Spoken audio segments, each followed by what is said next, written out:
নমস্কার। এনকে ডিজিটালের সমস্ত দর্শকদেরকে আমি শ্রদ্ধা জানাই, ভালোবাসা জানাই। আমার বন্ধু প্রবীর বাবু একজন প্রখ্যাত সাংবাদিক, তিনি আমাকে সুযোগ দিয়েছিলেন। এর আগে বছরখানেক আগে আমি এই চ্যানেলে বসে নাগরিকত্ব বিষয়ের কিছু কথা বলেছিলাম এবং তাতে খুব ভালো রেসপন্স পেয়েছিলাম এবং অনেক দর্শক অনেক রকম প্রশ্ন নিয়ে প্রশ্ন করেছিলেন চ্যানেলকে এবং অনেক কিছু জানতে পেরেছিলেন। আজকে আমি আবার আপনাদের কাছে এসেছি। আজ একটা ভয়ঙ্কর সময়, এই সময়টা আপনাদের সঙ্গে কথা আমাদের বলতেই হবে। দেখুন, আজকে সকালবেলা একটা ভিডিও পেয়েছি আমি, অবাক করা কাণ্ড। মানে কোন জায়গায় আমরা পড়ে আছি সেই ভিডিওটা অমিত শাহ, দেশের স্বরাষ্ট্রমন্ত্রী অমিত শাহ বলছেন। কি বলছেন? অমিত শাহর ভিডিওটাকেই আবার বিজেপির এমএলএ, পশ্চিমবঙ্গের সিএএ প্রচারক হিসাবে যিনি প্রতিষ্ঠিত কবিয়াল অসীম সরকার, সেই ভিডিওটা চালিয়ে দিয়েছেন গোটাটা। এবং সেই ভিডিওটা চালিয়ে দেওয়ার পরে বলছেন যে দেখলেন, সুতরাং আপনারা এবার সিএতে আবেদন করে নিন। শব্দ অমিত শাহ বলে দিলেন এবং দেখা যাচ্ছে কমেন্টে বেশিরভাগ জন তাকে ধন্যবাদ জানাচ্ছে যে আমরা তাহলে সিএতে আবেদন করব। আমি অবাক হয়ে গেলাম, আমরা কোথায় আছি? কোন ভারতবর্ষে আছি না কোন পৃথিবীতে আছি, কোন বাংলায় আছি? অমিত শাহর ভিডিওটা দিয়ে আজকে আমি শুরু করছি। উনি কি বলছেন? স্বরাষ্ট্রমন্ত্রী অমিত শাহ বলছেন 1951 সাল থেকে 2014 সালের মধ্যে যে সমস্ত ছিন্নমূল দেশান্তরিত মানুষ ভারতবর্ষে আসতে বাধ্য হয়েছিলেন, এই মানুষগুলো মানে ভাবতে খুব কষ্ট হচ্ছে। এই অমিত শাহ বলছেন এই মানুষগুলোকে তো আমাদের নাগরিকত্ব দিতেই হবে, কারণ জওহরলাল নেহরু বলেছেন, বড় বড় মানুষ বলে গেছেন। তাহলে কি ব্যাপার, কি কথা? না, অমিত শাহ বললেন যে কথাটা আমরা মানে দামাল বাংলা দলিত আদিবাসী মাইনরিটি আন্দোলন লীগ আজকে দীর্ঘদিন বলতে বলতে বলতে বলতে বলতে আমাদের গলায় ঘা হয়ে গেছে। অমিত শাহ বলছেন 1951 সালের পর থেকে 2014 সালের মধ্যে যে সমস্ত শরণার্থীরা ভারতবর্ষে এসেছেন, এই শরণার্থীদের ছেলে মেয়েদের লেখাপড়ার সুযোগ ছিল না, হসপিটালের সুযোগ ছিল না, সরকারি চাকরির সুযোগ ছিল না। আমরা তাদেরকে নাগরিকত্ব দিচ্ছি। এরপরেই ভয়ঙ্কর কথাটা যে এই মানুষগুলোকে আমরা এলটিভি দিয়েছি। এই এলটিভি কথাটা নতুন শুনছেন অনেকেই। আমরা কিন্তু বহুদিন ধরে বলছি এবং বিজেপির বিভিন্ন নেতার কাছে আমি এলটিভি ফর্ম বারবার পাঠিয়ে দিয়ে বলেছি, যেভাবেই হোক অন্তত 1 লাখ লোককে আবেদন করিয়ে দাও, তাহলে দেখা যাবে যে কিভাবে বাঙালি জাতিকে ধ্বংস করে। অমিত শাহ বলছেন যাদেরকে আমরা এলটিভি দিয়েছি, মানে এলটিভি সার্টিফিকেট দিয়েছি, তারা সিএতে আবেদন করতে পারে। তাহলে এলটিভি কতজন পেয়েছেন? 2014 31 ডিসেম্বরের আগে পর্যন্ত ভারত সরকারের হিসেব অনুযায়ী মোট 31,313 জন এলটিভি পেয়েছেন। তারপর থেকে আজকে পর্যন্ত আরো হয়তো 2-5 হাজার বাড়তে পারে, কি 10,000 বাড়ুক, কি 20,000 বাড়ুক। তাহলে এই 30,000 আর 20,000 যদি 50,000 হয়, তাও 50,000 নয়। এই এলটিভি প্রাপক মানুষগুলো কেবলমাত্র এরাই নাগরিকত্বের আবেদন করতে পারবেন এবং তারাই নাগরিক হতে পারবেন। বাকি মানুষগুলোর কি হবে? বাকি মানুষগুলো অবৈধ অনুপ্রবেশকারী। বাকি মানুষগুলো চিরকালের জন্য বেনাগরিক হবে। আমি ধীরে ধীরে যাচ্ছি বিষয়টা। এরকম একটা ভয়ঙ্কর ভিডিও সত্যি কথা বললেন, দেখালেন অসীম সরকার। দেখানোর পরে বলছেন, দেখুন অমিত শাহ তো বলে দিল সিএতে আবেদন করার জন্য সবাইকে নাগরিকত্ব দেবে, এবং কমেন্টে দেখা যাচ্ছে সবাই ধন্যবাদ জানাচ্ছে, মানে অসীম সরকারকে দাদা বলছে, বাবা বলছে, কাকা বলছে। তাহলে আজকের তারিখ পর্যন্ত বাঙালি উদ্বাস্তুদের অবস্থা কি কি অবস্থায় তারা আছে, এবং জানি না এদের মধ্যে কজনকে রক্ষা করা যাবে। যাই হোক, আমি এই যে আজকের অনুষ্ঠানের নাম হচ্ছে নাগরিকত্বের সারকথা। এই গ্রন্থটা নাগরিকত্বের সারকথা, এটা শিক্ষামন্ত্রী ব্রাত্য বসু উদ্বোধন করলেন কয়েকদিন আগে। এই বইটাতে এলটিভি কি করে পাওয়া যেতে পারে, এলটিভি পেলে তার 5 বছর পরে সিএতে আবেদন করা যেতে পারে, এলটিভি এই দেখুন, এটা এই এলটিভি ফর্ম, এই এলটিভি কিভাবে পাওয়া যায়, কোথা থেকে পাওয়া যায়, ডিটেলসটা আমি এই গ্রন্থের মধ্যে দিয়েছি। শুধু তাই নয়, আজকে যে কোটি কোটি মানুষ, প্রায় 4.5 কোটি মানুষ চিরকালের জন্য বেনাগরিক হতে চলেছেন। প্রথম কথা হচ্ছে SIR, স্পেশাল ইন্টেনসিভ রিভিশন। এর আগে বাংলায় কোনোদিন হয়নি। এটা সম্পূর্ণ অসাংবিধানিক। স্পেশাল কেন? স্পেশাল কখন হয়? যখন কোনো একটা জায়গায় ডিজাস্টার ঘটে গেছে, কখন বান হয়েছে, বন্যা হয়েছে, ভূমিকম্প হয়েছে, মানুষ চলে গেছে। এরকম অন্ধ্রপ্রদেশের একবার হয়েছিল, কিছু অংশে, একটা এলাকায় বা একটা অঞ্চলে বা একটা পঞ্চায়েতের কিছু অঞ্চলে স্পেশাল করে হয়েছিল। কারণ সংবিধানে 325-এ বলা হচ্ছে ভারতবর্ষের প্রতিটি নাগরিক, ধনী দরিদ্র, ধর্মবর্ণ নির্বিশেষে ভোটাধিকার দিতে হবে। ফলে তখন স্পেশালের গল্পটা এসেছে।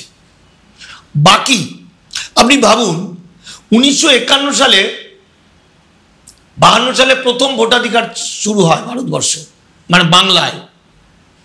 আসামে হয় 1951, এটাকেই বলা হয় এনআরসি। এবং তারপর থেকে প্রত্যেক বছর নভেম্বর ডিসেম্বর এই 2 মাস মৃত ভোটারদের নাম বাতিল করা, একাধিক জায়গায় নাম থাকলে সেগুলোকে কেটে ফেলা, বাদ দেওয়া, এবং প্রত্যেক বছর 1 জানুয়ারি 18 বছর বয়সের মানুষদের, যাদের 18 বছর বয়স হয়, তখন ভোটার তালিকায় নাম তোলে। তাহলে যেটা 1952 সাল থেকে আজকে 70 বছরের বেশি সময় ধরে নির্বাচন কমিশন করতে পারলেন না, সেটা 1 মাসে কি করে সম্ভব? 1 মাসে কিভাবে 7,64,00,000 মানুষ নাগরিক কি নাগরিক নয় বিচার করবে?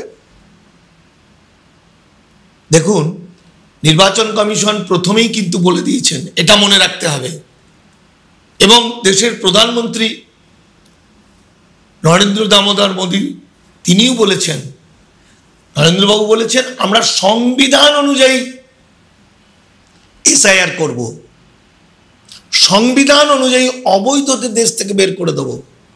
আর নির্বাচন কমিশন বলেছেন যে আমরা সংবিধানের 326 নম্বর ধারা অনুযায়ী করব।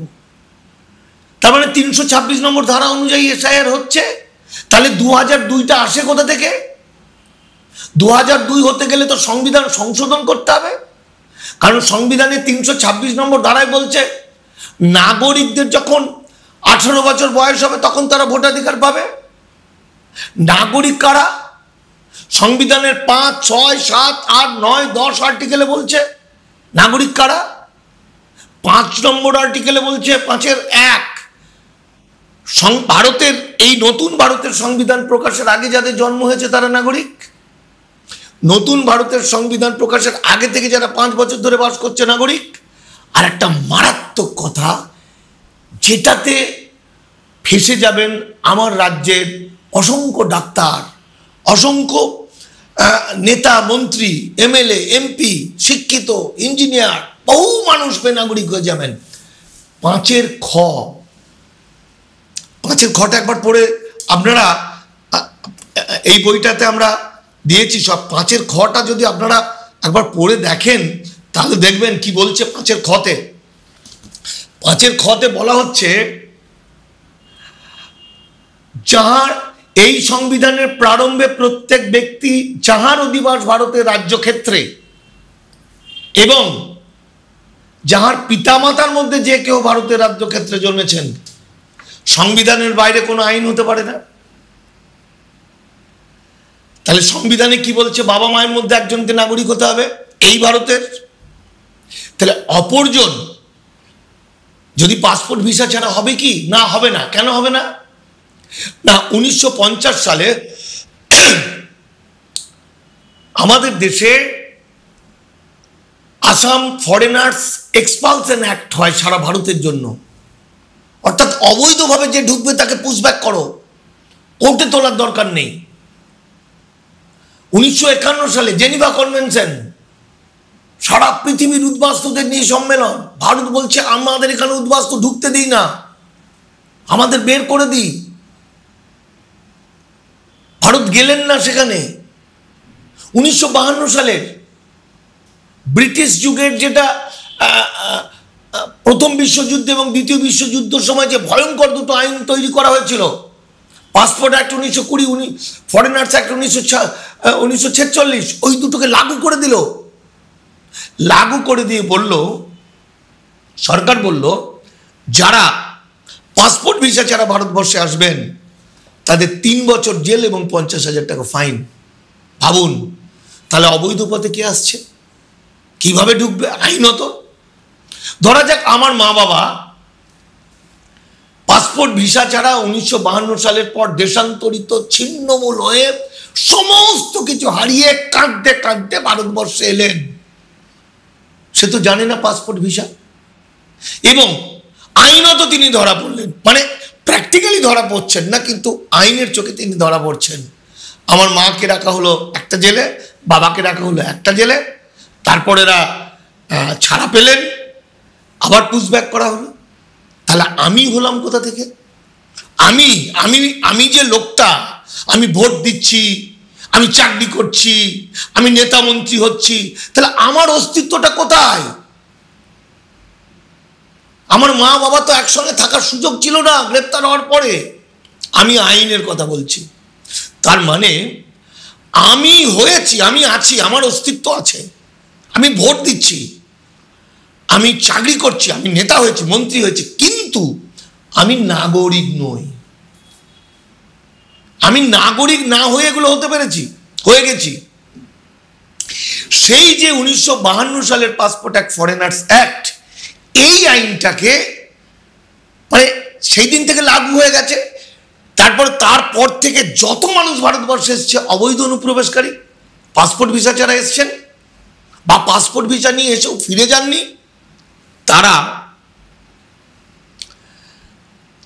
এই বছরের 4 এপ্রিল ভারত সরকার পাসপোর্ট অ্যাক্ট, ফরেনার্স অ্যাক্ট, 1939 সালের foreigners registration act. Foreigners registration act মানে যে মানুষই বিদেশ থেকে আসবেন, আমি ধরছি বাংলাদেশ পাকিস্তান থেকে এসছেন, পূর্ব পাকিস্তান থেকে, পাসপোর্ট ভিসা নিয়ে তার নামটা রেজিস্ট্রি করা আছে ফরেন রেজিস্ট্রেশন ডিপার্টমেন্টে। সেখান থেকেই জানা যাবে কতজন এসছে, কতজন ফিরে যায়নি। এই আইনটা এবং 2000 সালের ইমিগ্রেশন অ্যাক্ট, এই 4টে আইনকে এক করে দিল। দিয়ে ভারত সরকার একটা আইন করলো, ইমিগ্রেশন অ্যান্ড ফরেনার্স অ্যাক্ট 2025, সেইটা লাগু হচ্ছে এসআইআর। অর্থাৎ 1952 সালের পর থেকে পাসপোর্ট ভিসা ছাড়া যারা এলেন বা পাসপোর্ট ভিসা নিয়ে এসেও ফিরে গেলেন না, এই অবৈধ মানুষগুলোর সন্তান সন্ততিরাও অবৈধ, তাদের জন্মগত নাগরিকত্ব নেই, এবং তাদের জন্য ভারত সরকার করলেন 10 লক্ষ টাকা পর্যন্ত ফাইন এবং 7 বছর পর্যন্ত জেল, তারপর পুশব্যাক। ভাবুন, এটা এখন ইমপ্লিমেন্ট হচ্ছে। এই যে দেখছিলেন যে অবৈধদের বের করে দেওয়া, পুশব্যাক করা, বাংলাদেশে ফেলে দেওয়া, ইত্যাদি ইত্যাদি ইত্যাদি, এবং এই সমস্ত চক্রটাকে সাকসেস করার জন্য ওরা রোহিঙ্গা করেছে, হিন্দু মুসলমান বিভাজন করেছে। দেখুন কতগুলো গুরুত্বপূর্ণ জিনিস দেখাচ্ছি। 1948 সালে আমার ভারতবর্ষ স্বাধীন হলো, 47-এর পরেই দেখুন বহু মানুষ চলে এলেন। এই দেখুন 1948 সালে এসে নাগরিকত্ব চাইছেন, সে সময় এসছে 9,25,000। এরপরে এখানে আবার বর্ণ লেখা আছে ব্রাহ্মণ, ক্ষত্রিয় ও অন্যান্য। তাহলে তথাকথিত কমিউনিস্ট পার্টি, সেই সময় ছিল সিপিআই, বাংলা ভাগের পক্ষে শ্যামাপ্রসাদ মুখার্জির সঙ্গে হাতে হাত মেলালেন জ্যোতি বসু, রতনলাল ব্রাহ্মণ। তারা বলছে বাংলা ভাগ চাই।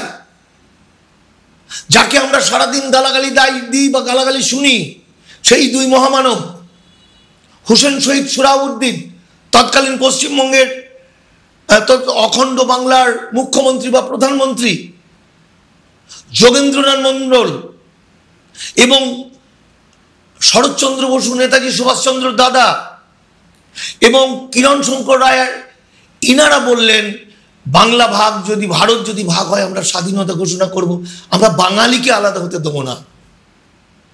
আর জ্যোতিবাবুরা বললেন আমরা বাংলা ভাগ চাই, শ্যামাপ্রসাদ মুখার্জির সঙ্গে হাতে হাত মিলিয়ে। সেই ডকুমেন্টগুলো এখানে পাবেন। এবং বাংলা ভাগ হওয়ার ফলে 1950 সালের আগে 46 সালের মধ্যে 12,90,000 মানুষ চলে এলেন।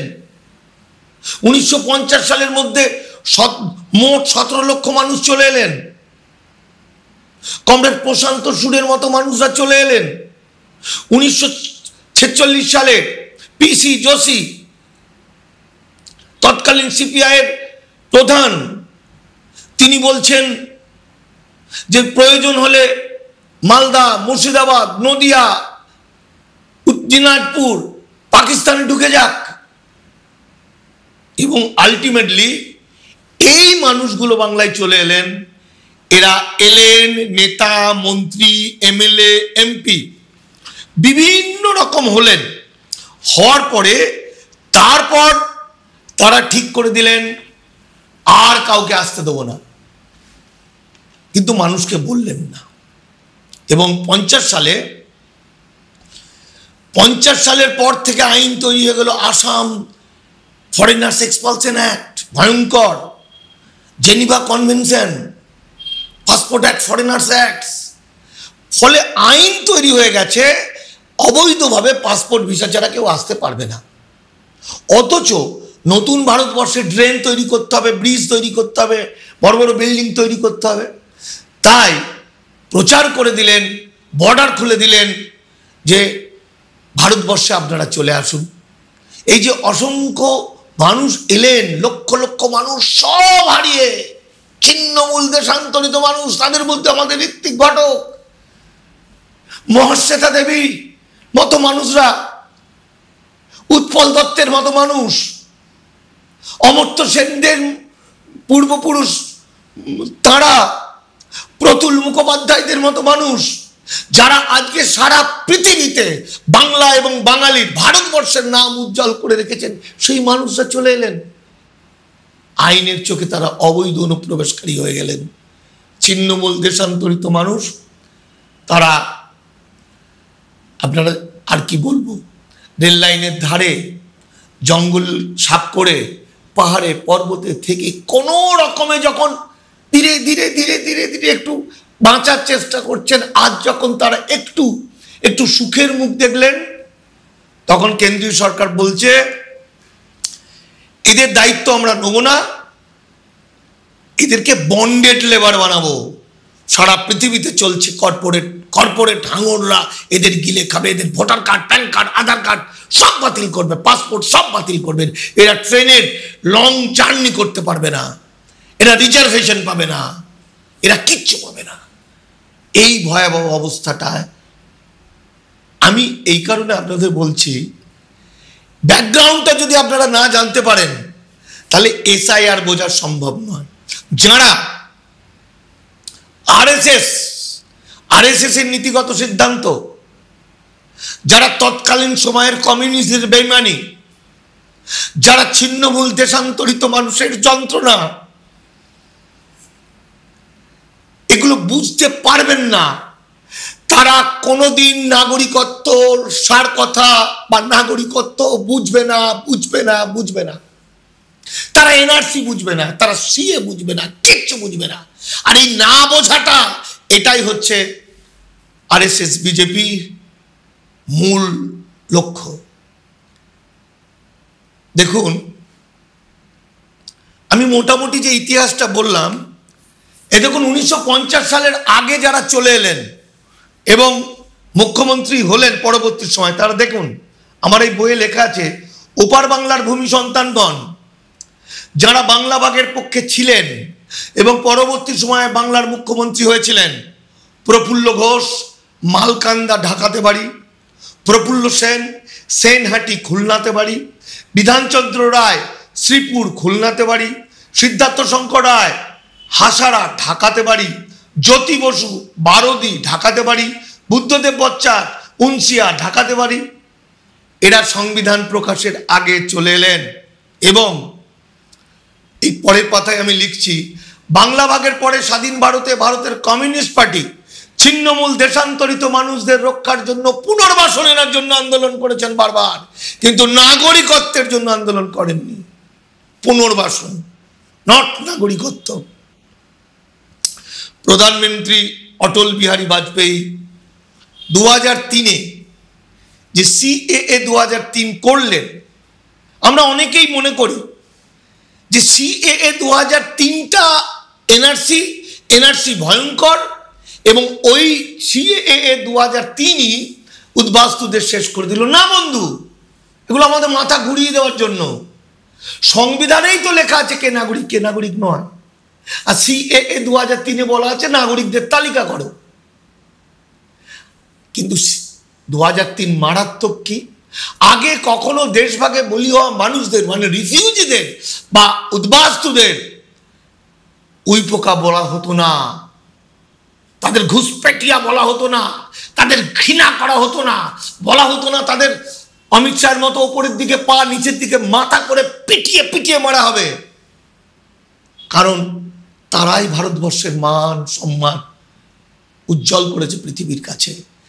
2003 সালে এই মানুষগুলোকে অবৈধ অনুপ্রবেশকারী বা ঘুষপেটিয়া বলা হলো, ইললিগাল মাইগ্রেন্ট বলা হলো।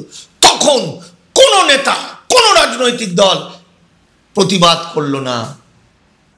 আমরা অনেকেই জানি না ওই 2003-এর যে আইনটা হলো সিএ 2003, যখন থেকে মানুষ জানতে পারলো নাগরিকত্ব বিষয়টা কি, অবৈধ অনুপ্রবেশকারী বিষয়টা কি, তার আগে তো জানতে পারেনি, আইনের সংবিধানেই লেখা ছিল।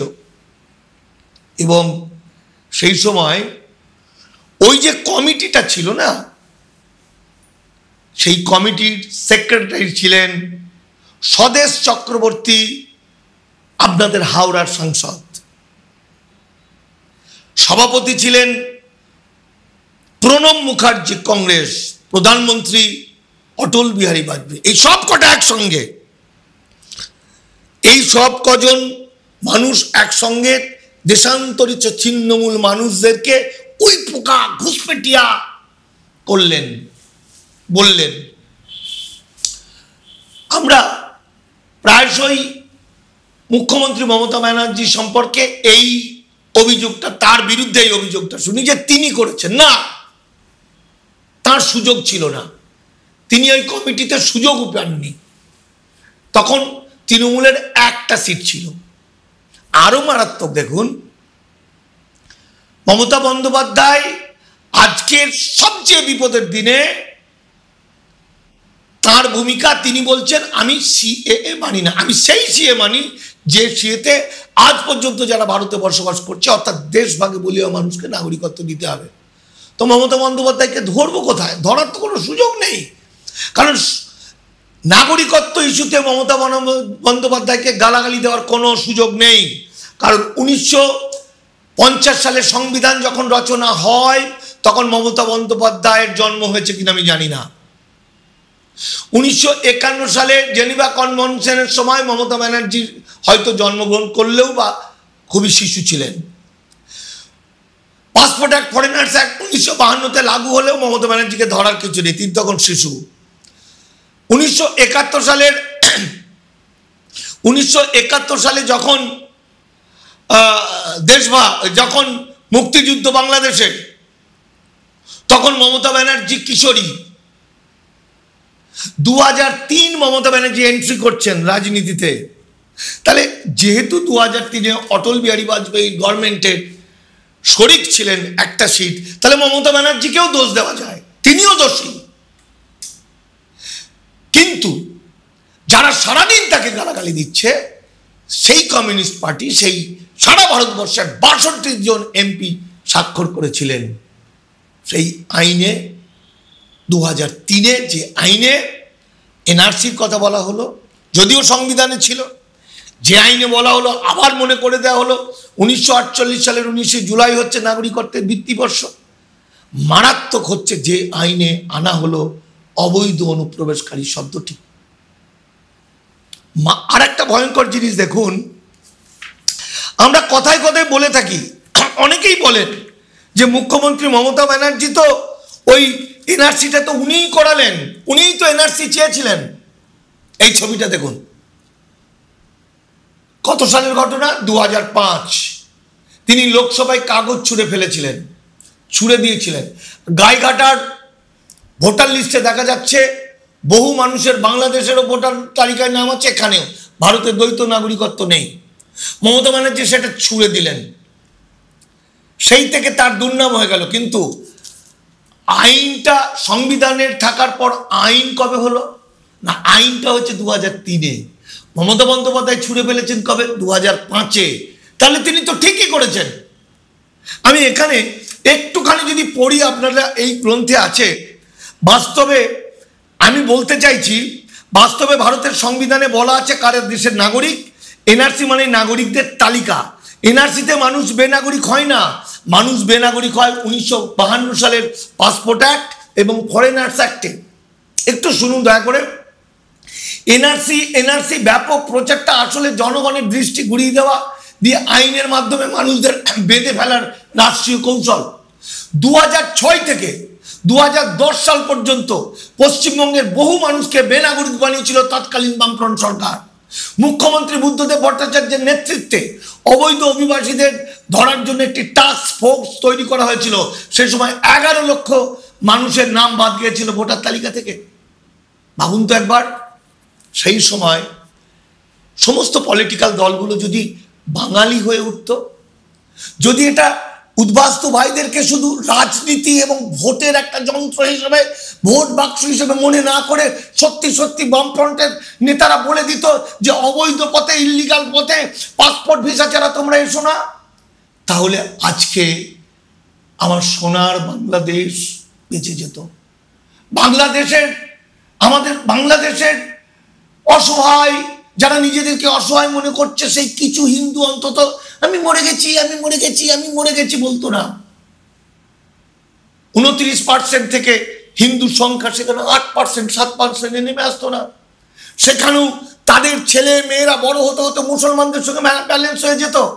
আর আমার ভারতবর্ষের পশ্চিমবঙ্গের এমন বহু মানুষকে দেখেছি যারা ডবল এমএ করেছে, ট্রিপল এমএ করেছে, এখনো বিয়ে করতে পারছে না। আমাকে ফোন করে যে বিয়ে করতে পারছি না, জানেন আমি একটা চাকরি পাইনি, আমার চাকরিটা বাংলাদেশ থেকে এসে ওরা কিনে নিয়েছে, ওরা টাকা দিয়ে এমএলএ হয়েছে, এমপি হয়েছে। কার দোষে? শুধু রাজনীতি, শুধু ভোট ভোট ভোট ভোট। একটা উদাহরণ দিই আপনাকে, চমকে যাবেন। এই যে গণশক্তি পত্রিকা, এই গণশক্তি পত্রিকাতে লেখা আছে মোটা করে বিজেপি তোষণ, সিএতে আপত্তি নেই মমতারও, ব্যাস সমস্ত বামপন্থী মানুষ এবং উদ্বাস্তু ভাইরা মমতা ব্যানার্জিকে আরো খিস্তি দেওয়া শুরু করলেন, বিজেপি টালাল টালাল ইত্যাদি বলে শুরু করলেন। তাহলে গণশক্তি বোঝাতে চাইল যে মমতা ব্যানার্জি উদ্বাস্তুদের ধরিয়ে দিতে চাইছে, তিনি সিএ চাইছেন, তিনি বিজেপি তোষণ করছেন। কিন্তু আসলে নিউজটা কি? আসলে নিউজটা দেখুন এইখানে দু লাইনে, এই দু লাইনের নিউজটা নিউজ, বাকিটা বানানো মিথ্যা কথা। এখানে কি লেখা আছে? নিঃশর্ত করলে সিএ নিয়ে আমার কোনো আপত্তি নেই, এটা নিউজ। মানে মুখ্যমন্ত্রী মমতা বন্দ্যোপাধ্যায় লোকসভা ভোটের আগে মন্ডাতে গিয়ে অভিষেক বন্দ্যোপাধ্যায় একদিন একই কথা বললেন, তার দুদিন পরে মমতা বন্দ্যোপাধ্যায় গিয়ে বললেন যে যদি দেশভাগে বলি হওয়া মানুষদের, যদি আজকে পর্যন্ত যারা ভারতবর্ষে বসবাস করছেন পাকাপাকিভাবে, সেই মানুষগুলোকে আমরা নাগরিকত্ব দিয়ে দিই নিঃশর্তভাবে, তাহলে আমার কোনো সিএতে আপত্তি নেই।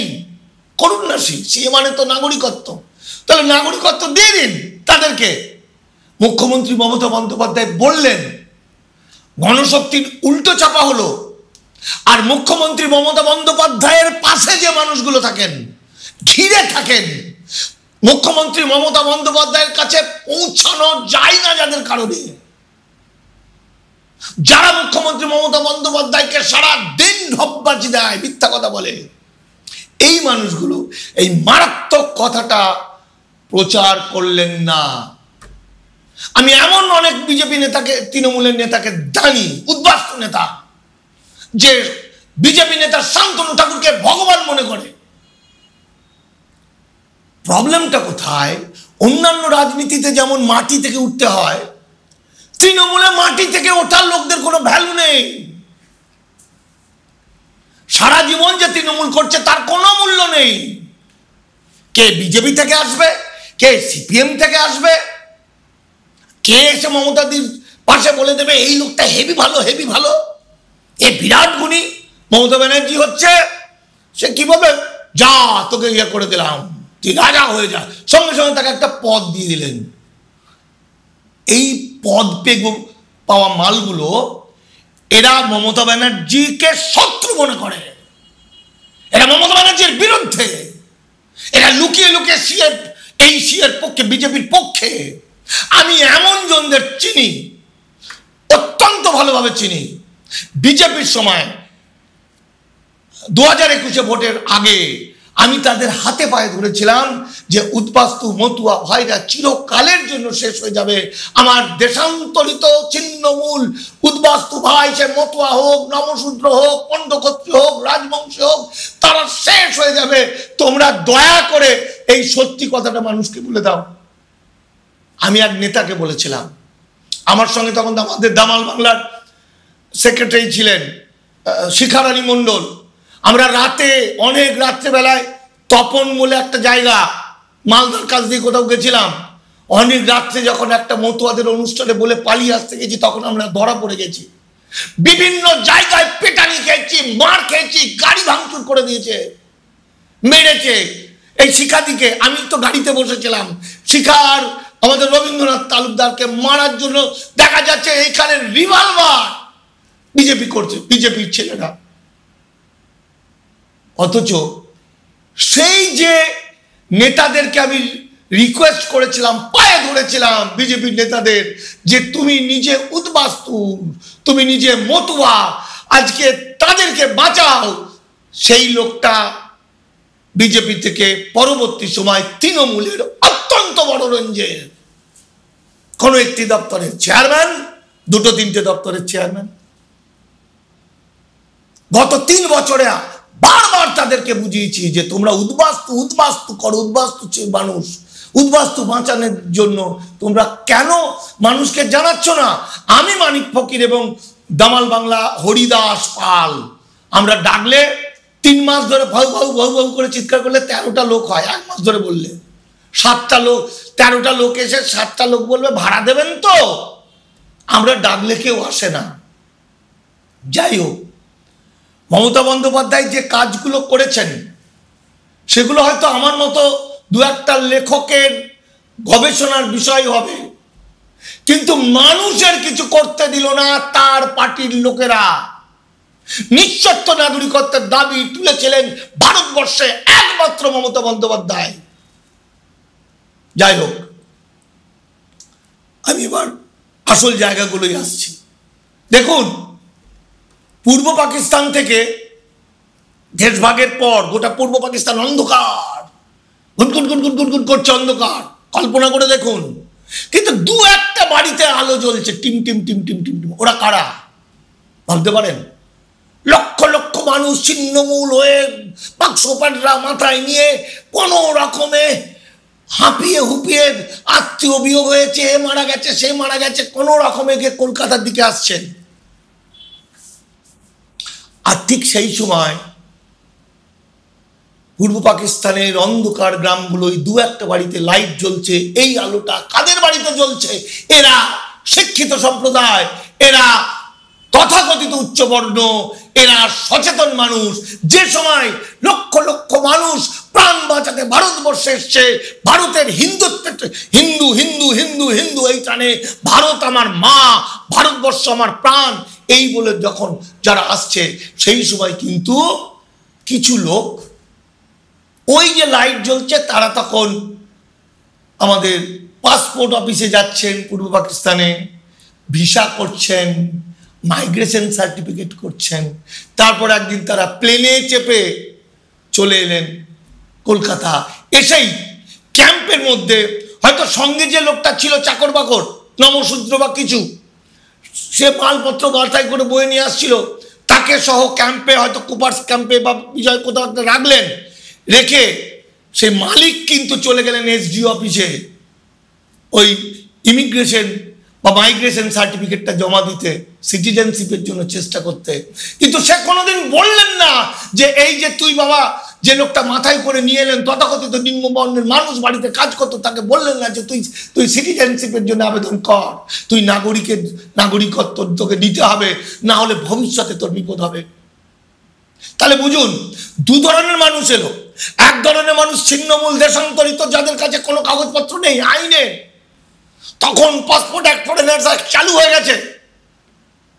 পাসপোর্ট ভিসা ছাড়া এলেই তার 3 বছর জেল, 50,000 টাকা ফাইন, নিক আর না নিক আইনটা আছে। আর কিছু লোক এলেন ধীরে ধীরে অল্প অল্প করতে করতে কাগজপত্র নিয়ে। আচ্ছা বলুন তো, এই যারা কাগজপত্র নিয়ে এলেন আর যারা কাগজপত্র নিয়ে আসতে পারলেন না, আইনের চোখে কি দু ধরনের মানুষই একই স্ট্যাটাস হবে? না, হবে না। কারণ এই কাগজপত্র নিয়ে এলেন না তারা হয়ে গেলেন ইললিগাল মাইগ্রেন্ট, আর যারা কাগজপত্র নিয়ে এলেন তারা হলেন বৈধ বিদেশি। কারণ সে সময় নাগরিকত্বের কোনো আইন ছিল না। নাগরিকত্বের আইন হয়েছে 1955 সালে। তারপর ন্যাচারালাইজেশনে নাগরিকত্ব পেতে আরো অনেকদিন, 11 বছর লাগতো আগে। এখন যেটা বিজেপি 5 বছর করেছে। অর্থাৎ এই যে আসার পর থেকে, পাসপোর্ট ভিসা নিয়ে আসার পর থেকে, বৈধ পথে আসার পর থেকে যখন পর্যন্ত সে নাগরিকত্ব না পাচ্ছে, এর টাইমে যে বাচ্চাগুলো হলো তাদের কি হবে? এই বাচ্চাগুলো জন্মগত নাগরিকত্ব পাবে। আর আমরা মনে করছি যে কেউ জন্ম হলে নাগরিকত্ব পায়। সংবিধানের বাইরে তো কখনো আইন হতে পারে না। আর একটা জিনিস ছোট্ট করে ভাবুন, নাগরিকত্ব এমন একটা বিষয়, সেটা সবসময় শর্তযুক্ত, শর্তমুক্ত নয়। সংবিধানে বলছে বাবা অথবা মাকে এপারে জন্মগ্রহণ করতে হবে। আর আমরা মনে মনে বলছি, প্রফেসররা বলছেন, ডাক্তাররা বলছেন, নেতারা বলছেন, মন্ত্রীরা বলছেন, বিচারপতি বলছেন, উকিল বলছেন, কি বলছেন, 50 থেকে 87 মধ্যে জন্ম হলেই। তাহলে শর্তযুক্তহীন। তাহলে সংবিধান বলছে শর্তযুক্ত, আর আমরা পড়ছি শর্তহীন। হতে পারে সংবিধানের বাইরে কোনো আইন হয়? যদি এখন ইমপ্লিমেন্ট নাও করে, কিছুদিন পরও ইমপ্লিমেন্ট করবে বিজেপি সরকার। আরেকটা জিনিস দেখুন, কোন একটা আইন, সেটাকে সংশোধন করা মানে কি কখনো সেটা পাল্টে যেতে পারে? না। যদি 50 থেকে 87 মধ্যে জন্ম হওয়া যে কেউ নাগরিক হতো, তাহলে সেটা যখন 86-তে আমরা মুখস্থ বলি, 1986 রাজীব গান্ধী এসে বাবা অথবা বাবা একজনকে নাম এসব বলি, 2003-এ অমুক তারিখের মধ্যে বাবা মা দুজনকে নাগরিক হতে হবে, এইসব মুখস্থ বলি। কিন্তু আমরা পাশাপাশি সংবিধান, এই বইটাতে এগুলো সব পাশাপাশি সব দেওয়া আছে, সংবিধান এবং সংবিধান আইন অ্যামেন্ডমেন্ট পাশাপাশি যদি মিলিয়ে দেখেন তাহলে দেখবেন মূল আইন কখনো সংশোধনের নামে পাল্টে দেওয়া যায় না। তাহলে যদি সংবিধানের যদি 50 থেকে 87-র মধ্যে জন্ম হলেই নাগরিক হয়, তাহলে 1986 সালে যেটা হলো অ্যামেন্ডমেন্ট সংশোধন রাজীব গান্ধীর আমলে 1986, তাহলে বললো বাবা অথবা মা একজনকে নাগরিক হতে হবে, এটা তো তাহলে বিয়োজন হয়ে গেল, এটা সংশোধন কি করে হলো? আবার 2003-এ বলছে বাবা মায়ের মধ্যে একজন বেনাগরিক হলে হবে না, তাহলে এটাও তো বিয়োজন হলো, তাহলে সংশোধন লেখা থাকছে কেন? আসলে আমরা যা পড়েছি সেটা সঠিক পড়িনি, সেটাকে আমাদেরকে বোঝানো হয়েছে ভুল করে। আসলে সংবিধানে যা বলেছে সেটাই আসল। দেখুন সংবিধানের 5-এর খটা যদি মিলিয়ে দেখেন তাহলে দেখবেন 5-এর খ অনুযায়ী 1955 আইন হয়েছে, 1986 অ্যামেন্ডমেন্ট হয়েছে, 2003-এর অ্যামেন্ডমেন্ট হয়েছে। এটা বলার উদ্দেশ্য হচ্ছে আজকে যখন SIR করে 2002-এর আগের কাগজ নিতে চাইছে, আমরা মনে করছি 2002 বুঝি নাগরিকত্বের কাট অফ ডেট না, তাহলে সংবিধান পরিবর্তন করতে হবে। নির্বাচন কমিশনের সাবজেক্ট এটা নয়, এটা মিনিস্ট্রি অফ হোমের সাবজেক্ট, ডিরেক্টর জেনারেল অফ ইন্ডিয়ার সাবজেক্ট। তাহলে নির্বাচন কমিশনের অধিকার কে দিল নাগরিকত্ব বিচার করার? হ্যাঁ অধিকার কোন অ্যাঙ্গেলে ঢুকেছে? সোনার বাসর ঘরে। ওই যে বলেছে সংবিধানের 326-এ নাগরিকদের যখন 18 বছর বয়স হবে, তাই নির্বাচন কমিশন বলছে ওই দিক দিয়ে ঢুকাবি নাগরিকদের মধ্যে, ওদের নাগরিক বাড়ছে। যদি 2002 কাট অফ ডেট হয় তাহলে 1950 সালের লোককে কেন ইমিউনারেশন ফর্মে আবেদন করতে হচ্ছে? যিনি 1951 সালে এসছেন, 52 সালে এসছে, 50-এ, 60-এ, 70-এ, 80 প্রত্যেককে কেন আবেদন করতে হচ্ছে? তাহলে তো 2002 যদি কাট অফ ডেট হয় তার আগের লোকের তো নাগরিক, তাদের তো কোনো ফর্ম ফিল আপ করা উচিত নয় বা চাওয়া উচিত নয়। ভাবুন তো 2000 সালে একটা লোক কাঁটা তার পেরিয়ে ভারতবর্ষে এলো লুকিয়ে, টাকা দিয়ে নাম তুলে নিল ভোটার তালিকায়, 2002 সে নাগরিক।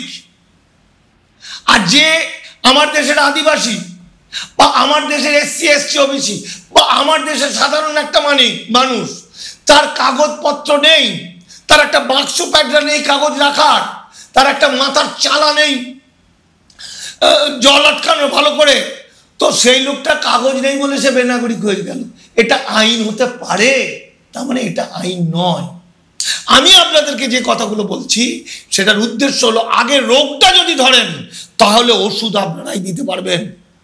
কলকাতা শহরে যারা নাগরিকত্ব নিয়ে আন্দোলন করেন বিখ্যাত বিখ্যাত মানুষ, তারা সবাই আমাকে ব্ল্যাক লিস্টেড করেছে, আমাদের ডাকে না, প্রশ্ন করে না, জানতে চায় না। তার কারণ তারা রোগটা ধরে না, রোগের উপশম ধরে। এনআরসির বিরুদ্ধে no NRC, no NRC, no CA, no CA, no SIR, no SIR। আসলে কি, কেন, কিভাবে সেটা ওরা ধরে না। এই যে আপনাদের পাড়ায় পাড়ায় SIR ক্যাম্প হচ্ছে, প্রতিটি পার্টি ক্যাম্প করছে। আমি ধরে নিলাম যে মমতা বন্দ্যোপাধ্যায় SIR এর বিরুদ্ধে লাখ লাখ মানুষ নিয়ে মিছিল করেছে, তিনি প্রতিবাদ করেছেন, তিনি মামলা করেছেন, তিনি সব কিছু করেছেন, কিন্তু আইনত তিনি করতে পারেন না, কারণ এটা যুক্তরাষ্ট্রীয় কাঠামো। এবার ধরে নিলাম যে তার পার্টির ছেলেরাও পড়াশোনা না করে না বুঝে সবার কাছে সই করিয়ে নিচ্ছে প্রথম পাতায়, কিন্তু মায়ের পেটেই যারা লেখাপড়া শেখে সেই কমিউনিস্ট পার্টি CPM-রা কেন সই করাচ্ছে, অন্যান্য পার্টি কেন সই করাচ্ছে? কারণ এই যে SIR এটা NRC, এরপর আর NRC হবে না। আমরা জানি আসামের NRC 1951 মানে কি, ধরুন ভোটার তালিকা, পশ্চিমবঙ্গের ভোটার তালিকা 1952 মানে সেটা NRC। তাহলে আজকে দেখুন, গত 7ই নভেম্বর এই মাসের আমাদের রাজ্যে জনগণনা স্টার্ট হয়ে গেছে। কোনো লোক তো আপনার বাড়িতে আসছে না। তাহলে এই যে এসআইআর এর মাধ্যমে যে মানুষগুলোর নাম পাওয়া যাবে, যারা টিকে থাকবে, তাদেরকে জনগণনায় ঢুকিয়ে দেওয়া হবে। নতুন করে আর টাকা খরচ করে এনআরসি করার কোনো প্রয়োজন নেই। কেন এটা হলো এবার বুঝুন, কেন এটা হতে চলেছে আর কেন বিজেপি এটা করতে চলেছে। বিজেপি করতে চলেছে কারণ বিজেপির মাদার সংগঠন আরএসএস এর নীতিগত সিদ্ধান্ত ভারতবর্ষের দাস ব্যবস্থা চালু করা, বন্ডেড লেবার চালু করা। কারণ ভারতবর্ষের এই বাংলাটা একসময় ছিল সুবে বাংলা, যেখানে কৃতদাসদের জন্য ফেমাস ছিল। এখানে অসংখ্য কারখানা হবে, সেখানে পেট ভাতের শ্রমিক থাকবে। এবার বামফ্রন্ট তারা করছে কেন? তারা কেন লোককে বলে বলে বেড়াচ্ছে না যে ভাই এসআইআর এর যে প্রথম ফরম্যাট যেটা তুমি পেয়েছো এটা আসল নয়, এটা ডিক্লারেশন? বলছে না কেন যে এই যে নির্বাচন কমিশন বলছে বারবার যে 11টা ডকুমেন্ট, এই 11টা ডকুমেন্টের মধ্যে আপনাকে 1987 সালের মধ্যে জন্ম হলে আপনাকে যে কোনো একটা দেখাতে হবে 11টা কি 12টার মধ্যে। এটা আসলে এইটা তো প্রথম পাতায় লেখা নেই। বিএলও ভাইদেরকে বাঘের মুখে ফেলে দিয়েছে এই সমাজের উচ্চ স্তরের মানুষগুলো, যারা সমাজ তৈরি করে, সেই মাস্টারমশাইদেরকে কোনো রকম ট্রেনিং না দিয়ে বাঘের মুখে ফেলে দিয়েছে। তারাও জানে না, প্রথম পাতার মধ্যে তো কোনো জায়গায় লেখা নেই ডকুমেন্টগুলো। এই যে মুখ্যমন্ত্রী মমতা বন্দ্যোপাধ্যায় বারবার বলছেন এবং আমরা দামাল বাংলা হরিদাস পালরা বারবার বলছি, বাবার সার্টিফিকেট, মায়ের জন্মস্থান ইত্যাদি দিতে হবে। কোথায় লেখা তো নেই। প্রথম পাতা দেখে তো কারো মনে প্রশ্ন হলো না। প্রশ্ন হবে না কেন? তাহলে কি মুখ্যমন্ত্রী মিথ্যা কথা বললেন? তাহলে কি দামাল বাংলা মানিক ফকিররা মিথ্যা কথা বললেন? ভাবা উচিত না, মিথ্যা কথা আমরা বলিনি, মুখ্যমন্ত্রী মিথ্যা কথা বলেননি। কারণ এসআইআর এর দ্বিতীয় যে পাতাটা, মূল যে তথ্য যেগুলো চাইছে, সেই দ্বিতীয় পাতাটা পড়ে প্রথম পাতাটা ডিক্লারেশন দেওয়ার কথা। আর দ্বিতীয় পাতাটা দেখবেন কি লেখা আছে, সেটা এনআরসি। সেখানে লেখা আছে যদি ভারতের বাইরে জন্ম হয়, মানে যারা বাংলাদেশ পাকিস্তান থেকে এসছে, তাদের বলছে সিটিজেনশিপ সার্টিফিকেট লাগবে। তাদের বলছে মাইগ্রেশন সার্টিফিকেট নিয়ে আসার সময় সেই যে ভারতের রাষ্ট্রদূত বা সেই যে ভারতের অফিস, বিদেশে যে ভারতের ফরেনার্স ডিপার্টমেন্ট, সেইখানে যে জন্মস্থানের সার্টিফিকেটটা দেওয়া হয়েছিল বা জন্মের সার্টিফিকেটটা দেওয়া হয়েছিল, সেটার কপি লাগবে। তারপরে বলে দিয়েছে তাদের ছেলে মেয়েদের জন্য এই কাগজ, ওই কাগজ, সেই কাগজে ভয়ঙ্কর। তাহলে আজকে গোটা বাংলা জুড়ে মানুষকে সই করিয়ে নেওয়া হলো, সমস্ত রাজনৈতিক দল এনআরসি করিয়ে নিল। আর কোন মানুষদের এনআরসি করিয়ে নিল? যে আমার অখণ্ড বাংলার ভূমি সন্তানরা, যারা আজও চোখের সামনে দেখে কানে শুনে বুঝতে পারছে না, যেখানে অমিত শাহ বলছেন যে এলটিবি ছাড়া কাউকে সিএতে আবেদন করতে দেওয়া হবে না, যেখানে অমিত শাহ বলছেন 51 থেকে 2014 মধ্যে যারা এসেছেন, ভারত সরকার যারা আবেদন করেছে আমাকে আশ্রয় দাও বলে, তাদের এলটিবি দেওয়া হয়েছে, একমাত্র তারা আবেদন করবে। অথচ মানুষ আবেদন করছে, অথচ অমিত শাহর কথা শুনে মানুষ বুঝতে পারছে না। তাহলে মানুষগুলো কি অবস্থায় আছে বুঝুন। এই প্রসঙ্গে আমি আপনাদেরকে সিএ এর কথাটা একবার বলি। মূল ভুলটা কোথায় হলো মানুষের? দেখুন, সিটিজেনশিপ অ্যামেন্ডমেন্ট, এই যে সিএ, এটা একটা সার্টিফিকেট সিএ এর মাধ্যমে পেয়েছে। এই সিএ এর মাধ্যমে সার্টিফিকেট পেয়েছে, মামলা হলে পরে বাতিল হয়ে যাবে, এটা বিজেপির একটা কৌশল। এখানে একজনকে নাগরিকত্ব দিয়ে বলছে যে name and nationality of wife oblique husband, যাকে সার্টিফিকেট দিল তার বউ বলছে, বউয়ের নাম হচ্ছে পূজা বিশ্বাস, ব্র্যাকেটে লিখে দিল, তারপরে লিখে দিল বাংলাদেশি। আরে নাগরিকত্ব চাইলো যে লোকটা, তার বউকে বাংলাদেশি লিখে দেওয়া হলো কেন? তার মানে তার সন্তান সন্ততিরা সব অবৈধ অনুপ্রবেশকারী। তারপরে দেখুন, name and nationality of father Juran Chandra Biswas Bangladeshi, তার মানে তার ভাই বোন তাদের যত ছেলে মেয়ে সব ফ্যামিলির ট্রিটা ধ্বংস করে দিল। তারপর দেখুন, name and nationality mother late Madhabilata Biswas Bangladeshi. তাহলে নাগরিকত্ব দেওয়ার নাম করে একটা একটা করে ফ্যামিলি ট্রি ধ্বংস করছে কৃতদাস বানানোর জন্য, দাস বানানোর জন্য। আর নাগরিকত্বে কারা, এই সমস্ত জেনেও কারা আবেদন করছেন? মতুয়ারা। কোন মতুয়া? যে মতুয়া নিজে ভালো থাকার জন্য নিজের মা বাবা বাচ্চা কাচ্চা সমস্ত পরিবারকে ধ্বংস করে দিতে চায়। সে জানে আমার নাগরিকত্বর জন্য আমার পুরো ফ্যামিলি বংশ নিবংশ হয়ে যাবে, তবু সে আবেদন করছে। এই চলছে আমার ভারতবর্ষে, এই চলছে আমার বাংলায়। দেখুন, এই যে সিএতে বলছে, সিএটা খুব ইম্পর্টেন্ট। সিএতে বলছে এই যে, কারণ মিথ্যা করে প্রচার হচ্ছে যে এসআইআর এর নাম যাদের বাতিল হবে তারা সিএতে নাগরিকত্ব পাবে, সব মিথ্যা। এই প্রসঙ্গে বলে নি, বিজেপি কি বলছে, 2014 থেকে 2014 31শে ডিসেম্বরের পর থেকে 2024 31শে ডিসেম্বরের মধ্যে যদি হিন্দু হয় ভারতে এসে থাকে অবৈধ পথে, তাদেরকে নাগরিকত্ব দেওয়া হবে। মিথ্যা মিথ্যা মিথ্যা মিথ্যা। এটার সঙ্গে সিএর কোনো সম্পর্ক নেই। এটাই যে নতুন আইন হলো ইমিগ্রেশন অ্যান্ড ফরেনার্স অ্যাক্ট, যেটার রুল বেরোলো 1 সেপ্টেম্বর, সেটা এটার নাম হচ্ছে immigration and foreigners exemption order 2025, যেটাই বলা হয়েছে প্রত্যেকটা এলাকায় নাকি জেলাতে ডিটেনশন ক্যাম্প তৈরি করতে হবে। যেটাই বলা আছে, উদ্বাস্তুরা যদি আবেদন করে আমাকে আশ্রয় দাও, তাহলে তাকে ডিটেনশন ক্যাম্পে রাখা হবে না।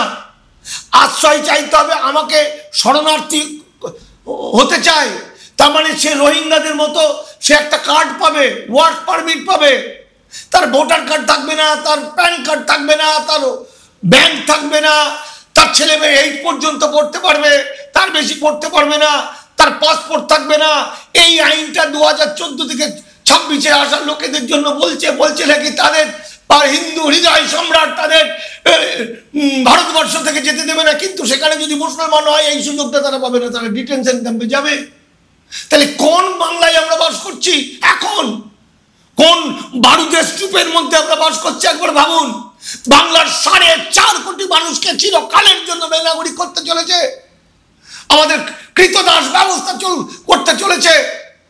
বাংলার ডিলিমিটেশন হচ্ছে, ভারতের ডিলিমিটেশন লাস্ট হয়েছিল 1973। জনগণনার উপর, মানুষের জনসংখ্যার উপর ভিত্তি করে এমপি সিট। আমাদের বাংলায় 1-2 করে সন্তান। 73 বছরের 1973 সালের পরে আমাদের জনসংখ্যা সেভাবে বৃদ্ধি হয়নি, কিন্তু হিন্দি বলবে মধ্যপ্রদেশ, উত্তরপ্রদেশ, রাজস্থান, গুজরাট এসব জায়গায় 2, 3, 4, 5টা হতে হতে বাচ্চার সংখ্যা অনেক বেড়ে গেছে। ফলে তাদের এমনিতেই এমপি সিট বেড়ে যাবে। আর আমাদের 4.5 কোটি মানুষের ভোটার তালিকা থেকে নাম বাতিল হয়ে গেলে আমাদের 3.5 কোটি মানুষ ভোটাধিকার থাকবে, যারা পুরো বাংলাটা হয়ে যাবে মণিপুর, নাগাল্যান্ডের মধ্যে একটা ব্রিটিশদের কলোনির মতো, বিজেপি হিন্দুত্ববাদীদের একটা কলোনি। বাংলার বাঙালিদের বার্গেনিং পাওয়ার কিছু থাকবে না, বাঙালিরা কৃতদাস হিসেবে থাকবে। তবু আমরা এখনো চুপ করে আছি, এখনো আমরা নিজেদের মধ্যে কে নেতা হবে সেই নিয়ে ঝগড়া করছি। এখনো গণ আন্দোলনের নেতারা, রাজনৈতিক নেতারা হাতে হাত মিলিয়ে একসঙ্গে বলছে না আমার বাংলাকে বাঁচাতে হবে, আমার বাঙালিকে বাঁচাতে হবে। সিএর গল্পটা আসলে শুনুন। সিএতে আমি শেষ করবো, অনেকক্ষণ হয়ে গেছে, আপনাদের ডিস্টার্ব করছি এতক্ষণ ধরে। সিএতে বলছে 3টে দেশের 6টা ধর্মের মানুষ যারা পাসপোর্ট অ্যাক্ট ফরেন অ্যাক্টে ছাড় পেয়েছে তারা ইলিগাল নয়। 2014 মনে রাখুন, passport act foreigners act. Passport অ্যাক্টে কি বলছে? পাসপোর্ট অ্যাক্টে বলছে person belonging to minority community in Bangladesh and Pakistan, namely Hindu, Sikhs, বৌদ্ধ, জৈনস, পার্সিস অর খ্রিস্টান কমিউনিটি। এবার ইম্পর্টেন্ট কথা, who were compelled to seek shelter. এই যে কম্পেলড টু সিক শেল্টার, এটা আইনের ভাষা, মানে হচ্ছে যারা আশ্রয় চাইতে বাধ্য হয়েছে। কিন্তু যদি ইন্ডিভিজুয়াল কোনো রাত হয়ে গেল বা ইন্ডিভিজুয়াল হয় কম্পেলড টু সিক শেল্টার, মানে আশ্রয় নিতে বাধ্য হওয়া, তাহলে নিতে বাধ্য হওয়া আর চাইতে বাধ্য হওয়া আকাশ পাতাল। যারা চাইতে বাধ্য হয়েছে তাদের ছাড় দেওয়া হলো, পাসপোর্ট ভিসা ছাড়াও ভারতবর্ষে এলে সে আশ্রয় চাইতে পারে। কিন্তু বিজেপি প্রচার করছে, ওই যে বলে দিয়েছে কম্পেলড টু সিক শেল্টার, মানে যারা আশ্রয় নিতে বাধ্য হয়েছে তারা সবাই সিএতে আবেদন করবে। ব্যাস, সবাই আবেদন করছে।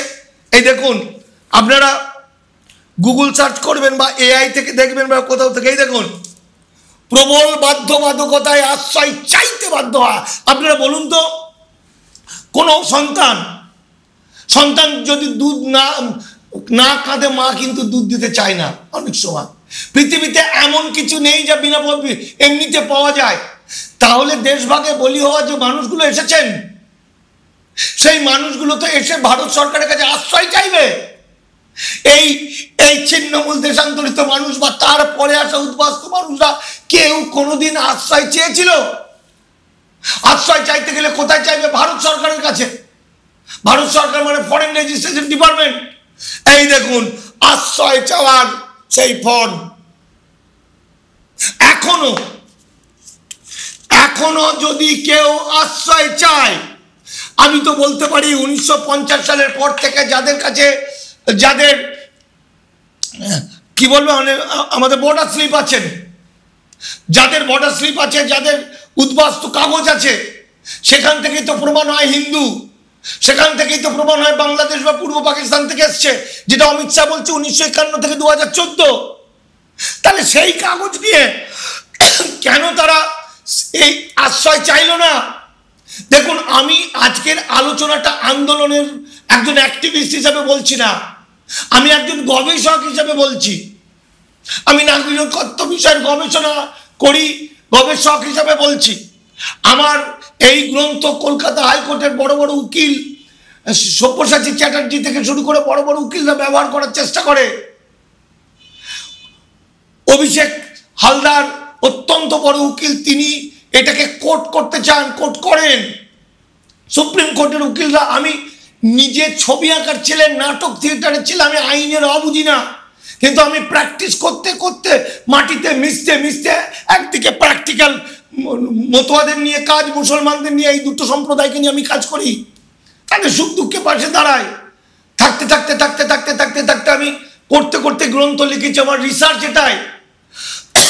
আপনি ভাবুন যে 50 থেকে 87 মধ্যে, এই যে 50-এর পর থেকে যে মানুষগুলো কিছু না কিছু আছে, যদি না থাকে, কি আইনে কি বলা আছে, যারা ধর্মীয় নির্যাতনের কারণে বা নির্যাতনের ভয়ে চলে আসতে বাধ্য হয়েছে। আরে ভাই, ভয়ে আপনি ইন্টারনেট ঘাঁটবেন, আপনি দেখবেন পুরনো কাগজপত্র দেখবেন, বাংলাদেশ বা পূর্ব পাকিস্তানে প্রতিদিন প্রায় সপ্তাহে মাসের মধ্যে দাঙ্গা লেগে থাকতো। আপনি ভয় পেয়েছেন, চলে এসছেন। তাহলে আপনি এলটিভিতে একটা আবেদন করে দিতেন, তাহলে এলটিভিতে আবেদন করলে কি হলো? আপনি এখন হচ্ছেন ইলিগাল মাইগ্রেন্ট, ধরলেই শেষ। কিন্তু যখন আপনি আবেদন করছেন, তখন ভারত সরকারের একটা অফার আপনি গ্রহণ করছেন, মানে ভালো ছেলে, আপনি ভারত সরকারের আপনি ঘোষিত বিদেশি, অর্থাৎ আপনার কিছু সুবিধা থাকবে। অর্থাৎ যতক্ষণ পর্যন্ত আপনি এলটিপি পাচ্ছেন অথবা পাচ্ছেন না, আপনার কাছে কাগজটা থাকলে আপনার বাড়ি ঘর জমি জায়গা নিতে পারছে না, আপনার চাকরি কাটতে পারছে না, কারণ ততদিন তো আপনি কাজে ভালোভাবে থাকতে পারছেন। তারপরে অনেকদিন পর দেখা গেল যে আপনি এলটিপি পেলেন না, আপনি হাইকোর্ট চলে গেলেন, সুপ্রিম কোর্ট চলে গেলেন। এরকম যদি 50, 1 লাখ, 2 লাখ, 3 লাখ, 4 লাখ লোক করে, তাহলে তো এই প্রজেক্ট শেষ। 1 লাখ লোকের এরকম ভেরিফিকেশন করা নরেন্দ্র মোদী সরকারের সম্ভব? ততক্ষণে আন্দোলন করতেন। এই কথাটা আমি বারবার বলেছি, বারবার বলা সত্ত্বেও আন্দোলনকারীরা আমার কথা শোনেনি, নেতারা শোনেনি, মন্ত্রীরা শোনেনি। ডাক্তাররা শোনেনি, প্রফেসররা শোনেনি, সব পাগল বলে তাই আমাকে সরিয়ে দিয়েছে। যাই হোক, আমি আমার বক্তব্য এখানে, আমার আলোচনা আজকে শেষ করছি। আবার আসব। আমি সম্ভবত আমাকে একটা সুযোগ দিয়েছে এই অত্যন্ত গুরুত্বপূর্ণ চ্যানেল প্রবীরদা, আমি সপ্তাহে একদিন এই বিষয় নিয়ে, এসআইআর, নাগরিকত্ব নিয়ে আপনাদের সামনে আসতে পারি। কিন্তু আমি বলতে চাইছি, এক ভয়াবহ বিপদের মধ্যে বাঙালি আছে। আগামী 9 তারিখ না 7 তারিখ কি বলছে ডিসেম্বরে, তারপর থেকে বাংলার কি অবস্থা হবে আমি জানি না। কত মানুষ শেষ হবে। আর আপনাদের যদি কারো এই গ্রন্থটা দরকার পড়ে, কলেজ স্ট্রিটের কপি হাউসের পিছনে দে বুক স্টোর বা দাস বুক স্টোর, বা আপনি যেতে অ্যামাজনে পাবেন, ফ্লিপকার্টে পাবেন, এটার মধ্যে সমস্ত কিছুটা আছে। একটা বই আপনাকে সব কিছু একদম রাস্তা দেখিয়ে দিতে পারে। এবং আমরা জয়লাভ করব, এর চেয়ে ভালো দিন আর নেই। এই প্রথম বাঙালির দেখিয়ে দেওয়ার একটা সুযোগ এসছে। কারণ বাবা সাহেব আম্বেদকর, এই দেখুন সংবিধানের 6 ক-তে বলছে, বাবা সাহেব আম্বেদকর বলছেন, অখণ্ড ভারতের ভূমি সন্তানরা খণ্ডিত ভারতের নাগরিক। অখণ্ড ভারতের ভূমি সন্তানরা খণ্ডিত ভারতের নাগরিক। আমার চলন বলন, আমার আচরণ, আমি দেখতে, আমার ভাষা, আমার খাদ্যাভ্যাস, আমার পোশাক আশাক, আমার গায়ের রং, কোনোটা সুইজারল্যান্ডের মতো, সুইজারল্যান্ডের মানুষের মতো, কোনোটা হল্যান্ডের মানুষের মতো, কোনোটা জাপানের মতো, কোনোটা আফ্রিকার মতো, কোনোটা ব্রাজিলের মতো না। মানে আমার সমস্তটাই ভারতীয়। আমি ভারতীয় ছিলাম, ভারতীয় আছি, ভারতীয় থাকবো, যুগ যুগ ধরে ভারতীয় থাকবো, এবং বাঙালি হিসাবেই থাকবো। বাঙালি হিসাবে জন্মগ্রহণ করছি, এটা আমাদের এর চেয়ে বড় আর কিছু পাওনা নেই পৃথিবীতে। আমরা বাঙালি, আমরা বাঙালি। আমাদের হিন্দু, মুসলমান, বৌদ্ধ, খ্রিস্টান, জৈন, ধনী দরিদ্র নেই। আজকে এই বিপদের দিনে সমস্ত মানুষ এখন আমার ফোন নাম্বার 9836327536। যদি এই বইটা সংগ্রহ করতে না পারেন, আমাকে ফোন করলে আমি এর PDF পাঠিয়ে দেবো। আগে রোগটা বুঝে নিই, আগে রোগটা বুঝে নিয়ে ওষুধটা মানুষ দিয়ে দেবে। আমার মনে হচ্ছে বহুদিনের, প্রায় 100 বছরের বেশি ধরে যে অভিশাপ, যে ভয়ঙ্কর মনুবাদী হিন্দুত্ববাদী, আমি ব্রাহ্মণ্যবাদী বলছি না, ব্রাহ্মণ্যবাদীদের যে অভিশাপ, সেই অভিশাপ সাপ মোচন করার সময় এসেছে। বাঙালি এক হবে, বাঙালি জাগবে। নমস্কার।